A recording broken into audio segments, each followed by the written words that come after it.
Hi అండి. బాగున్నారండి అందరూ? పొద్దున్న అయింది కదండి, ఈరోజు సండే వచ్చింది కదా. ఇదిగోండి కాకరకాయలు, మిగతా కూరగాయలు కూడా కోసానండి. ఇదిగోండి కాకరకాయలు బాగా వచ్చాయి కదండి ఈరోజు. చిక్కుడుకాయలు కోసానండి. ఇక్కడ ఉన్నాయి కానీ కొంచెం చిన్నగా ఉన్నాయండి. ఇలా ఒకసారి చూపించు, ఇటు చూపించు, కాయలు చూపించు. ఇంకా ఇవి నెక్స్ట్ 4 రోజులు పెద్దవైపోతాయండి. వంకాయలు కూడా కోద్దామండి. లోపలికి వెళ్ళి ఈ లోపలికి కెమెరా పట్టుకెళ్ళడానికి అవ్వట్లేదండి, అందుకని మొత్తం తీసేసాక మీకు వీడియో చూపిస్తానండి. ఇదిగోండి కోసినవి. ఈ చిక్కుడుకాయలు ఇన్ని వచ్చాయండి.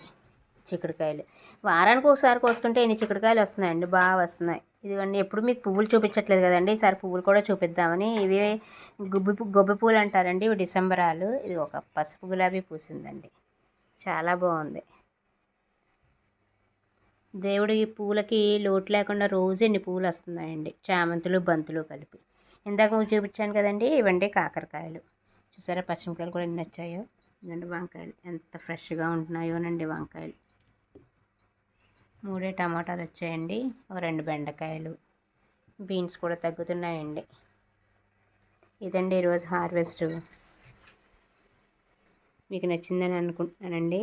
ఒకవేళ ఈ హార్వెస్ట్ కనుక మీకు నచ్చినట్లయితే లైక్ చేయండి, షేర్ చేయండి, కామెంట్ పెట్టండి, సబ్స్క్రైబ్ చేయడం మాత్రం మర్చిపోకండి. అందరూ బాగుండాలి, అందులో నేను ఉండాలి. థ్యాంక్ యూ అండి.